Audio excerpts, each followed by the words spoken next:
प्यारे बच्चों आदाब। डायरेक्टरेट ऑफ स्कूल एजुकेशन की होम क्लासेस में आप बच्चों का खैर मकदम स्वागत इस्तकबाल। मैं हूं आपका मुदर्रिस, आपका मेज़बान अनवर।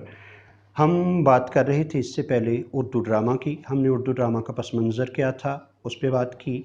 उसके अलावा उर्दू ड्रामा का जो आगाज़ है वो कैसे हुआ, वाजिद अली शाह, अमानत लखनवी से लेकर इम्तियाज़ अली ताज तक हमने बात की थी। आज मैंने आपसे जैसे कहा था कि इस लेसन में हम बात करेंगे इप्टा की रेडियाई ड्रामे, फ़िल्म और मौजूदा सूरत हाल के हवाले से। तो बग़ैर किसी ताख़ीर के हम अपने इस गुफ्तगू का आगाज़ करते हैं जहाँ से हमने छोड़ा था।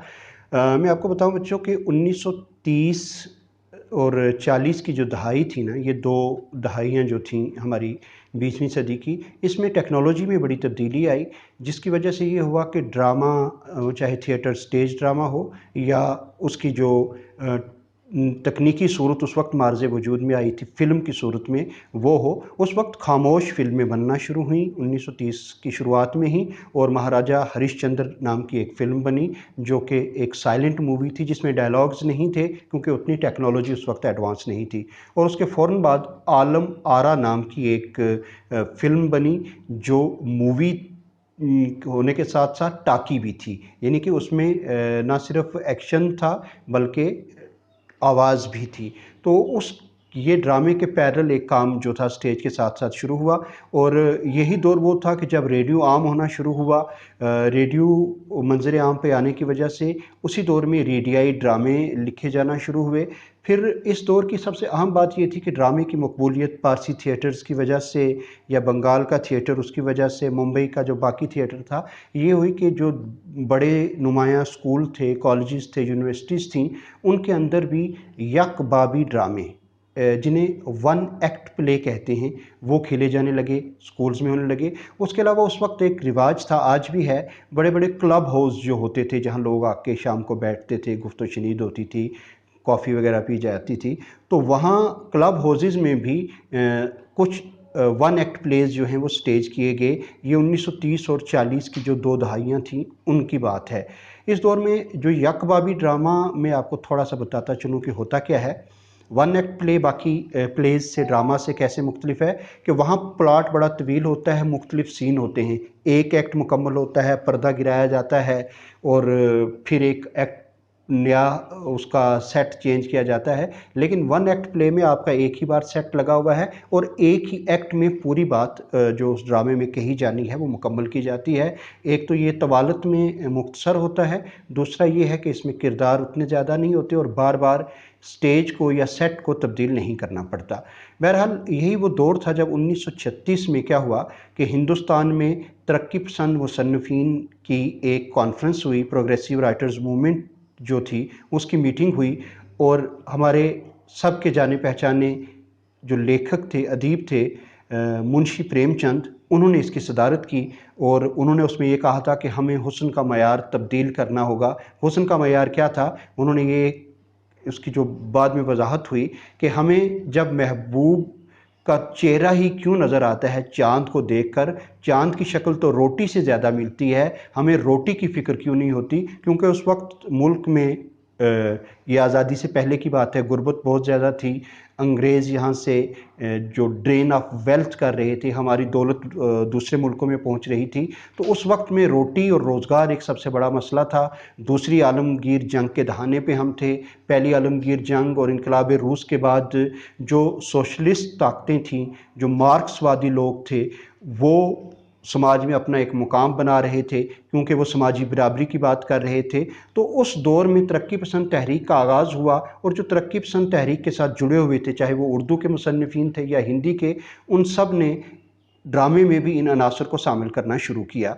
इसके तहत क्या हुआ होता है कि 1943 में एक अहम ऑर्गेनाइजेशन को मार्ज़ वजूद में लाया जाता है। ये थी इंडियन पीपल थिएटर एसोसिएशन, जिसे उर्फ़ आम में इप्टा कहा जाता है। इप्टा दरअसल अवामी थिएटर था, अवाम के साथ जुड़ने वाला, जिसने क्या किया कि थिएटर को अवाम तक पहुंचाया, ड्रामा को अवाम तक पहुंचाया, नुक्कड़ नाटक किए। और सबसे बड़ी बात ये थी कि इन्होंने तफरीह के साथ साथ, यानी कि एंटरटेनमेंट के साथ साथ जो समाजी और इंसानी मसाइल थे ना, उन पे बड़ी बात की। उन पे गुफ्तगू की और उनका हल ड्रामे के ज़रिए निकालने की कोशिश की।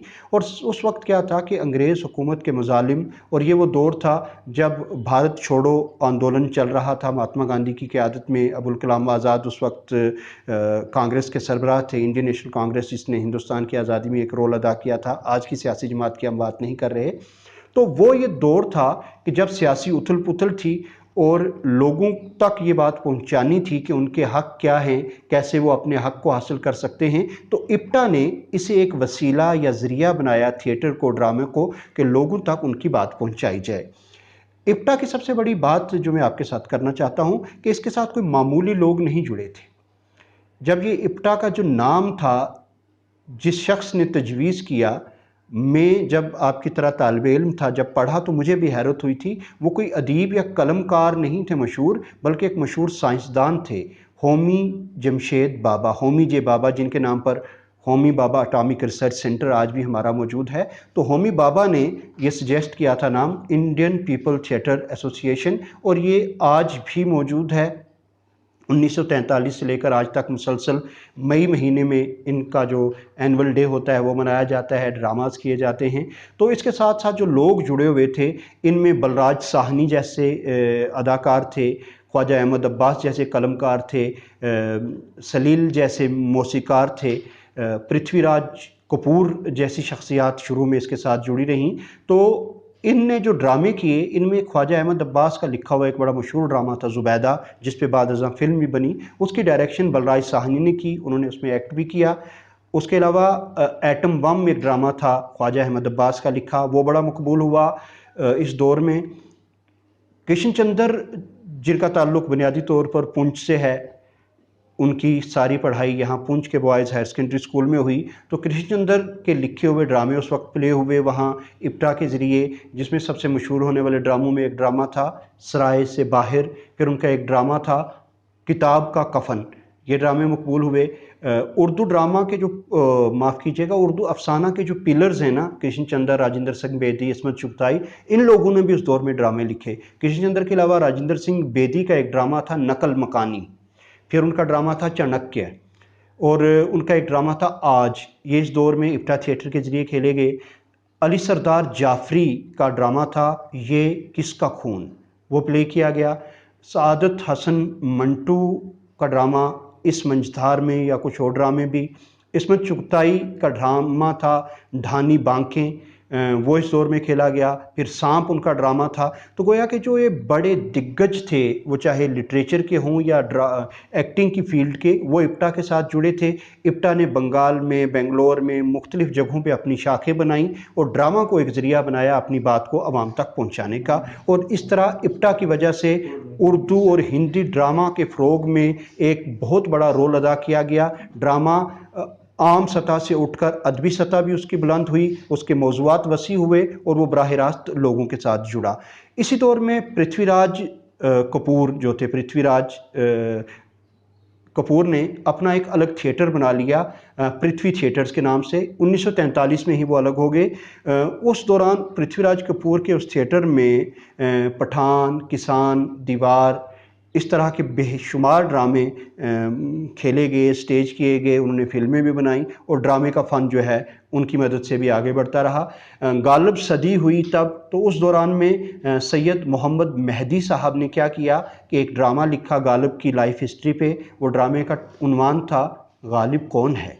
यह ड्रामा भी बड़ा मकबूल हुआ। इसी दौर में फिर गालिब की लाइफ पे फ़िल्म भी बनी, मिर्ज़ा गालिब, जिसमें को वो पहली फ़िल्म का एजाज़ हासिल है जिसे नेशनल अवार्ड दिया गया। बहरहाल हबीब तनवीर और मोहम्मद हसन दो ऐसे लोग 1950 के आसपास ड्रामा के साथ जुड़े जिन्होंने ड्रामा को अपने उरूज पर पहुंचा दिया, उर्दू ड्रामा को। हबीब तनवीर का ड्रामा मेरे बाद शुरू में आया और मोहम्मद हसन ने ड्रामा लिखा तमाशा और तमाशाई।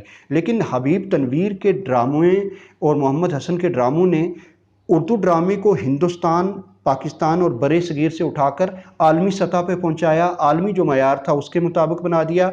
हबीब तनवीर का एक ड्रामा बहुत मशहूर है, आज भी लाखों दफ़ा, हज़ारों दफ़ा उसको प्ले किया जा चुका है, वो था आगरा बाज़ार। फिर उनका एक ड्रामा था देख रहे हैं, शतरंज के खिलाड़ी। माफ़ कीजिएगा, शतरंज के मोहरे, ये उनके ड्रामे थे जो बड़े मशहूर हुए। इसके साथ साथ मोहम्मद हसन और इनकी वजह से आलमी पहचान मिली। मोहम्मद हसन के अगर हम ड्रामों की बात करें तो मोहम्मद हसन का ड्रामा ज़हाक एक नई जो स्टाइल था, जो बर्टोलेट ब्रेख्त का स्टाइल था जर्मनी में, उसको हिंदुस्तान में लाने वाले हबीब तनवीर और ख़ुसूसियत के साथ मोहम्मद हसन थे, जो ब्रेख्त के स्टाइल के ड्रामे थे जिनको लायानी ड्रामा कहा जाता है वो लाए गए। फिर उसके साथ साथ शमीम हनफी जैसे लोगों ने आज से 30 साल पहले की अगर हम बात करें तो पानी पानी जैसा ड्रामा लिखा, कुमार पाशी जैसे लोगों ने ड्रामे लिखे। इस दौर में सबसे बड़ी जो कंट्रीब्यूशन थी हमारी आज़ादी के बाद, हुकूमत हिंदुस्तान ने, हमारी हुकूमत ने NSD नाम का एक इदारा कायम किया, नेशनल स्कूल ऑफ ड्रामा। तो नेशनल स्कूल ऑफ ड्रामा में इब्राहिम अल काजी नाम के एक शख्सियत थे जिन्होंने 100 से ज़्यादा ड्रामे उर्दू के NSD के ज़रिए प्ले करवाए और ड्रामे का फ़रोग बनता रहा। उन्होंने दूसरी ज़बानों के ड्रामे ट्रांसलेट भी करवाए, तर्जमा भी करवाए, और साथ ही क्या किया कि नए लिखे हुए ड्रामों को भी प्ले करवाया गया। आप जानते हैं ना, नेशनल स्कूल ऑफ ड्रामा एक ऐसा इदारा है जिसने हमें बड़े बड़े अदाकार दिए। Shahrukh Khan national school of drama का प्रोडक्ट है, ओम पुरी अगर हम बात करें तो वहाँ के प्रोडक्ट हैं, नसीरुद्दीन शाह जैसे जो दिग्गज हैं वो वहाँ से आए हैं, इवन के हमारे अनुपम खेर जैसी शख्सियात नेशनल स्कूल ऑफ ड्रामा के प्रोडक्ट्स हैं। तो नेशनल स्कूल ऑफ ड्रामा ने इसमें काम किया। फिर इन लोगों की वजह से, national school of drama, Mohammad Hasan या हबीब तनवीर की वजह से ड्रामा को नई डायमेंशंस, नई जहतें मिली और नए मौज़ूआत मिले, जिसकी वजह से ड्रामा पनपा, ड्रामा ने फ़रोग पाया, ड्रामा आगे बढ़ा। अगर हम इसके बाद की बात करें कि हुकूमत ने क्या किया, तो उस सिलसिले में संगीत नाट्य अकादमी नाम का इदारा हमारा आज भी मौजूद है, जो सभी ज़ुबानों के ड्रामों को फ़रोग देने में अपना काम अदा करता है। उसने उर्दू और हिंदी ड्रामे को बढ़ावा देने में भी अपना एक नुमायाँ रोल ना सिर्फ अदा किया है बल्कि आज भी कर रहा है। NSD national school of drama की मैंने बात की, उसका तो काम ही है ड्रामे को फ़रोग देना। उसके अलावा भारतिंदो नाट्य अकादमी है लखनऊ में, उसने भी उर्दू और हिंदी ड्रामे को बामे उरूज तक पहुंचाने में एक बड़ा किरदार अदा किया। हम बात कर रहे थे इप्टा की, तो उस दौर में दो लोगों ने बड़ा एक अहम किरदार अदा किया था। एक तो थे सज्जाद ज़हीर, जो प्रोग्रेसिव राइटर्स मूवमेंट के उस वक्त जनरल सेक्रेटरी थे। उनके साथ PC जोशी जो थे वो कम्युनिस्ट पार्टी ऑफ इंडिया के जनरल सेक्रेटरी थे। इन दोनों लोगों ने मिलकर ड्रामे के फ़रोग को आगे बढ़ाया, और आज भी इप्टा के लिए ये कहा जाता है कि ये कल्चरल विंग है, हमारा जो लेफ्ट विंग है, कम्युनिस्ट पार्टीज़ हैं उनका, यानी कि ये समाजियात की बात करते हैं, ये फ़िरकावारियत की बात नहीं करता। इप्टा का ड्रामा ये मज़हब की बात नहीं करता, बल्कि इसका मौजू इंसान और इंसानियत और इंसानी मसाइल हैं। ये चाँद में महबूब को नहीं ढूंढता, बल्कि ये चाँद में रोटी को तलाश करता है और हुस्न के मेयार को तब्दील करने की बात करता है। तो ये था कुछ जायज़ा इप्टा से लेकर आज तक के ड्रामे का। इसके अलावा सरहद के उस पार भी अशफाक अहमद, बानो कुदसिया, अमजद इस्लाम अमजद, मुस्तनसर हुसैन तारड़ जैसी शख्सियात ने अनगिनत बेशुमार खूबसूरत ड्रामे तहरीर किए हैं, जिन्होंने इस ज़बान के ड्रामे के दामन को बहुत वुसअत बख्शी है। आज का लेसन हम यहीं इख्तिताम करते हैं। कल एक नए मौजू के साथ आपके रूबरू होंगे। उस वक्त तक अपना ख्याल रखिएगा, महफूज रहिएगा, घर पे रहिएगा और लॉकडाउन का पालन ज़रूर कीजिएगा। आप प्यारे बच्चों का बहुत शुक्रिया। कल फिर से मिलते हैं।